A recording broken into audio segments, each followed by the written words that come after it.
The mornings in Lagos carried a rhythm that was both harsh and unrelenting. Long before the sun had climbed fully into the sky, the streets were alive with horns, shouts, and hurried footsteps. The mansion where Tund lived was far from the chaos, tucked in an affluent neighborhood with tall gates and manicured lawns. But even here, the pulse of the city managed to seep through. Inside, everything gleamed: glass tables, polished floors, gold-framed paintings. But the air was heavy, as though something unseen pressed down upon the house. Tund sat at the dining table, a plate of yam porridge steaming before him. The smell of palm oil and ground crayfish hung in the air, but he had no appetite. His spoon lay untouched, his eyes fixed on a distant thought. Across from him, Yvonne was the picture of elegance. Even at breakfast she dressed as though she expected cameras to appear. Her silk robe clung to her frame, her gold earrings glittered, her nails painted a sharp crimson that caught the light whenever she scrolled on her phone. She giggled once at a message from a friend, then looked up with a smile that seemed more like an announcement than an expression. "So," she said, stirring her tea slowly, "the wedding planner insists we finalize the reception venue this week. I've already narrowed it down. Oriental Hotel. Honestly, there's no other option. Everyone important will be there, and anything less would be embarrassing." Her words floated across the room, but Tund barely absorbed them. His mind wasn't here. It was still in that quiet hospital ward, with a scent of antiseptic heavy in the air and the soft, fragile cry of a newborn echoing in his memory. He saw again the bread seller, Ngozi, her tired face breaking into tears as she held her son for the first time. He saw the way she had whispered to the child, her voice hoarse, yet filled with more love than he had ever witnessed in all his years of wealth and luxury. "Did you hear me, Tund?" Yvonne asked sharply. He blinked. "What?" "Oriental Hotel," she repeated, her smile tight. "The only option for the reception. Do you agree?" "You can choose," he murmured, his tone flat. Yvonne's brows furrowed. "Choose? That's all? Sometimes I wonder if you even care about this wedding." Tund exhaled, pushed back his chair, and stood. "I have work." And just like that, he walked away, leaving his untouched meal and his fiancé glaring at his back. By late morning, Tund was back at the hospital. The corridors bustled with nurses in starched uniforms, their shoes squeaking against the polished floors. The air was thick with antiseptic, sharp and sterile, but somehow it steadied him. He made his way quietly to the recovery ward, his chest tightening with anticipation. Inside, Ngozi was propped against pillows, her wrapper neatly tied around her thin frame. She looked fragile, her face pale and drawn, but her eyes glowed as they lingered on the small bundle in her arms. The baby stirred, letting out a soft cry, and she rocked him gently, humming a tune so faint it seemed woven out of her breath. When she noticed Tund at the doorway, her eyes widened. She gasped softly, fumbling to adjust her wrapper. "Sir, you came again?" He stepped closer, a faint smile tugging at his lips. "I had to see how you're doing. How's the baby?" She lowered her gaze, her lips trembling with the smallest smile. "He's strong. Stronger than me. I named him Chibiz. It means God is king." Tund nodded slowly. "It's a good name." Her voice faltered. "I don't know why you're helping me, sir. You don't know me. I'm nobody. But because of you, my baby is alive." "Don't thank me," he said quietly.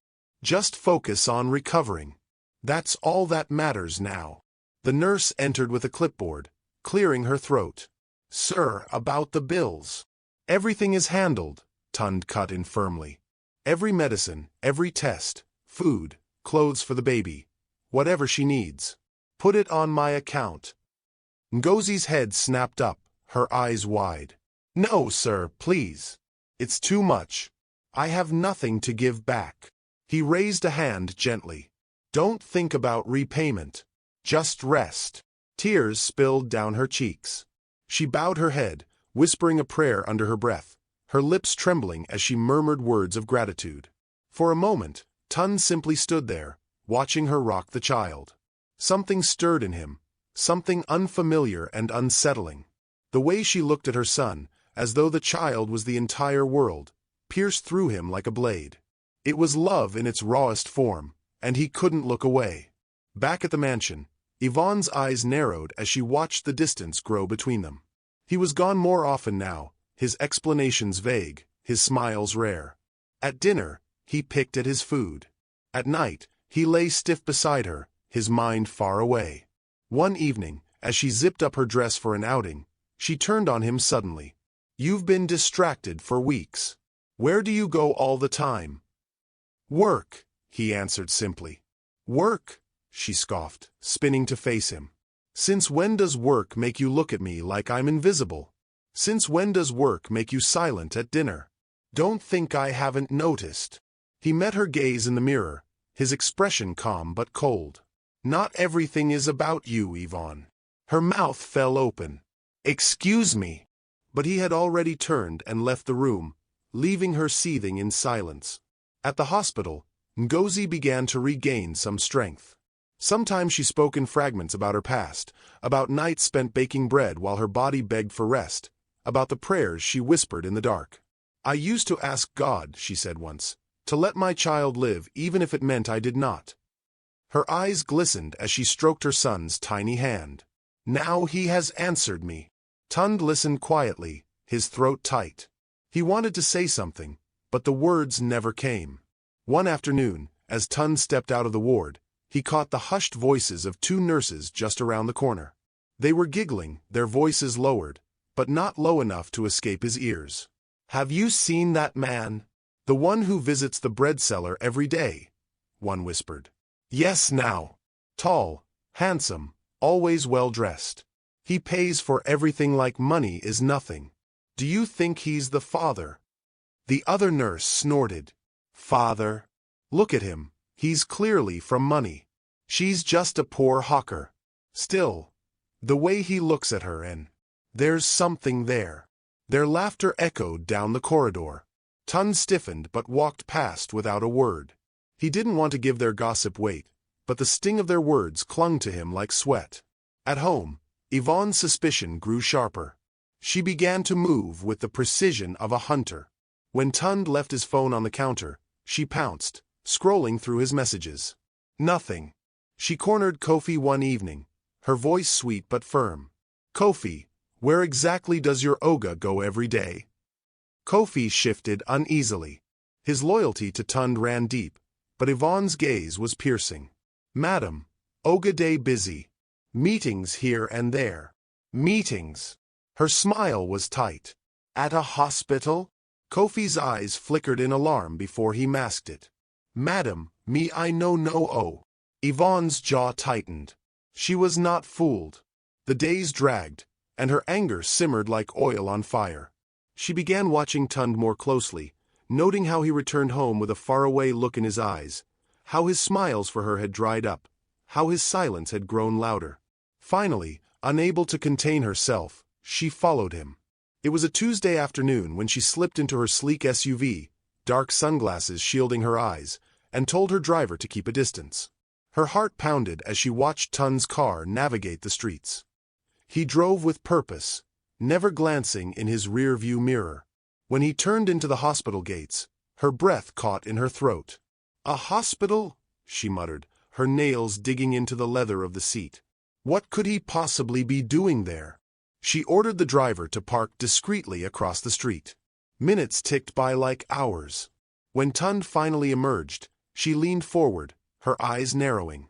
He carried a small bag, and from the angle she sat, she caught a glimpse of what lay inside: tiny clothes. Baby clothes. Her lips parted in disbelief. Her vision blurred. Her pulse raced until she thought her chest would burst. "Baby clothes," she whispered. "No, it can't be." Her mind spun in wild directions. Was there another woman? A secret family he had hidden all this time? Had she been blind? Tund's face softened as he walked out, his step slower than usual, his eyes distant as though still lingering inside the hospital walls. To Yvonne, it was confirmation of her worst fears. Her hands shook as she gripped the edge of her seat. Jealousy seared through her veins like fire. Rage bubbled up in her chest until she could barely breathe. That evening, she confronted him. The mansion was quiet except for the ticking of a wall clock. Tund walked in, loosening his tie, his body heavy with exhaustion. Yvonne stood waiting in the middle of the living room, her arms folded, her silk dress gleaming under the chandelier. "Where were you today?" she asked, her voice deceptively calm. "At work," he replied smoothly, heading toward the stairs. "Don't lie to me, Tund," she snapped, her calm shattering. "I saw you. At the hospital." He froze for the briefest second, then turned slowly, his expression unreadable. "I had a meeting." "A meeting?" she barked, her laugh sharp, bitter. "At a maternity ward? Do you think I'm a fool?" His silence was deafening. Her eyes blazed. "So that's it. You've been sneaking around behind my back. With who, Tund? Who is she?" He held her gaze steadily, his voice quiet but cutting. "You don't want to know." Her chest heaved. Her hands trembled. "Tell me," she demanded, her voice cracking with fury. "Tell me, or I swear I'll find out myself." He exhaled, loosening his cuffs. "Do whatever you want." Yvonne stood rooted in place, her body trembling, her heart pounding against her ribs. For the first time, she felt control slipping from her fingers. And Yvonne was not a woman who surrendered control easily. As Tund walked upstairs, she remained standing in the living room, her fists clenched, her teeth grinding. In that moment, she made a vow. She would uncover the truth. She would rip it out, no matter how ugly. And when she did, she would crush anyone who dared come between her and the life she believed belonged to her. The days that followed were tense, like a rope stretched to its breaking point. In the mansion, Yvonne moved through the rooms like a queen betrayed, her voice sharp when she spoke, her laughter brittle when visitors came. To outsiders, nothing seemed amiss. She smiled, she entertained, she flaunted her diamond ring as though her wedding was already secured. But once the gates closed, the walls of the house carried only silence and suspicion. Tund hardly spoke to her. His answers were clipped, his footsteps heavy, and more often than not he was gone before she even woke. For Yvonne, the not knowing was the worst part. Her mind refused to rest. At night she lay awake, staring at the ceiling, her thoughts spinning in circles. She had glimpsed something, a hospital, a bag of baby clothes, but the details mocked her. Was he hiding another woman? A child? Had she been nothing but a fool in love, parading her engagement ring while he built a secret life elsewhere? The questions gnawed at her, and her pride could not stand the humiliation. When she could no longer contain herself, she followed him again. The hospital was not a place Yvonne frequented. Its smell of disinfectant and faint blood, the hurried shuffle of nurses in pale uniforms, the weary faces of mothers and fathers, none of it belonged to her world of wine dinners and designer boutiques. Yet she stormed through its corridors as though she owned the building. Heads turned as her heels clicked against the tiled floor, her perfume announcing her presence before her voice did. Patients' relatives paused mid-conversation, nurses exchanged wary looks, and even the security man at the door hesitated before letting her pass. Yvonne's eyes darted around until she found him. Tund, just stepping out of a ward, his shoulders relaxed, his face softened in a way she hadn't seen in months. She followed his gaze back into the room and froze. Inside, lying weak but upright on the bed, was a woman. Not just any woman, but a bread seller, her plain wrapper folded at the side, her hair tied back, her skin pale with exhaustion. In her arms lay a newborn child wrapped in a borrowed blanket. The sight sent a jolt of fire through Yvonne's veins. "So this is it," she hissed, her voice low but slicing through the corridor like a blade. "This is what you've been hiding from me." Tund stiffened instantly. "Yvonne, not here," he warned. But she was already marching past him, her heels striking the floor like gunshots. She stepped into the small ward, her eyes narrowing at the fragile woman on the bed. Ngozi clutched her baby tightly, her eyes wide with alarm. "You," Yvonne spat, her voice dripping with venom. "Do you know who I am? Do you know the kind of man you're trying to trap? Look at you, lying here like a parasite, waiting for pity. You dare to involve yourself with him." Ngozi trembled, clutching her child closer. "Madam, please. I don't. Don't speak." Yvonne snapped, her face twisting. You think selling bread on the streets makes you worthy of him? You're nothing. Less than nothing. The air in the ward grew heavy. A nurse standing nearby gasped, frozen with shock, unsure whether to intervene. Ngozi's eyes welled with tears, her lips moving silently as though in prayer. Tund stepped forward. That's enough, Yvonne. She whirled on him, fury blazing in her eyes. Enough. This is the woman you've been sneaking off to see. This hawker? Tund, have you lost your mind? His jaw tightened. Watch your mouth. Her laugh was sharp, mocking. Watch my mouth. You're defending her? Look at this mess. Look at her. And you want to throw away everything we've built, our wedding, our future, for this. Her words sliced through the room like shards of glass. Ngozi flinched, her tears spilling freely now, but she said nothing. She only rocked her child, her whispers too faint to catch. Tund looked at her trembling arms, her tear-streaked face, her quiet dignity despite the cruelty hurled at her. Then he looked at Yvonne, her beauty warped by arrogance, her mouth twisted with scorn. Something inside him cracked. Yvonne, he said, his voice low but cold. Leave. She blinked in disbelief. What did you just say? I said leave. Right now. The silence that followed was suffocating.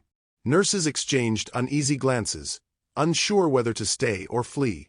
Yvonne's lips parted, her chest rising and falling with sharp breaths. You're choosing her, she whispered, her voice shaking. Over me. Tund said nothing. His silence was louder than any answer. Yvonne's fury boiled over. She turned back to Ngozi, her finger trembling as she pointed. You think you've won, don't you? You think just because he pities you, you can crawl into his life? You'll never be me. Never. Ngozi broke into quiet sobs, kissing her baby's head as if shielding him from the venom in the room. Leave her alone. Tund snapped, stepping forward, his eyes blazing. If you don't walk out of here this minute, Yvonne, I will have you thrown out. The ward buzzed with tension. For the first time, Yvonne faltered. Her lips trembled, then curled into a bitter smile. This isn't over, she whispered, her voice shaking with rage. You'll regret this, Tund. I swear you will. And with that, she spun on her heel and stormed out, her heels clattering furiously against the tiles, her perfume lingering like smoke after fire. The silence she left behind was deafening. Tund exhaled, running a hand over his face. He turned to Ngozi, whose body shook as she held her baby. I'm sorry, he said softly, his voice heavy with guilt. I never should have let her near you. Ngozi shook her head weakly, her voice breaking. It's not your fault, sir. But Tund knew better. It was his fault. He had brought Yvonne Storm into this fragile world, and now he had to decide what he was willing to lose to protect the peace he had found here. That night, the mansion felt colder than ever. Tund sat alone in his study, the glow of a lamp casting long shadows across the shelves. He had replayed the confrontation in the hospital a dozen times already. Yvonne's venom, Ngozi's tears, the baby's soft cries. His jaw tightened each time he remembered. He thought about the engagement ring that gleamed on Yvonne's finger, a promise he no longer recognized. Yvonne burst into the study without knocking, her arms folded across her chest. So this is who you've become. Running off to play savior for some hawker while I stand here humiliated. Do you know what people will say when they find out? Tund looked up, his gaze sharp. People will say what they always say, Yvonne. But I don't live my life for gossip. She laughed bitterly. No, you live it for pity projects now. Do you realize what you're throwing away? Me. Us. Everything our families have invested, everything I've built. And for what? A bread seller with nothing but tears and a bastard child. Tund's fist slammed against the desk so hard she jumped. Enough. The word hung in the air like a thunderclap. Yvonne stared, her mouth half open. I've overlooked your arrogance before, Tund said, his voice low but trembling with anger. I ignored it when you spoke down to people, when you treated waiters like dirt, when you sneered at those who weren't born into wealth. But today, his voice cracked with emotion. Today you insulted a woman who nearly died bringing life into the world. A woman you don't even know. And you did it in front of her child. I can't marry that kind of cruelty. Yvonne's face paled, then hardened. You wouldn't dare. I just did, he said. His voice was calm now, final. It's over, Yvonne. The silence that followed was thicker than stone. Yvonne's eyes shimmered, but not with sorrow. Her pride had been pierced, and rage surged like poison in her veins.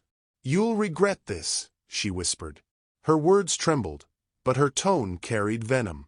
You'll regret humiliating me. I'll make sure of it. She stormed out, her heels clicking across the marble floor like the tolling of a final bell. The next days were filled with whispers. Yvonne spread her version of the story quickly, painting herself as the victim, Tund as reckless, and Ngozi as the scheming hawker who had trapped him.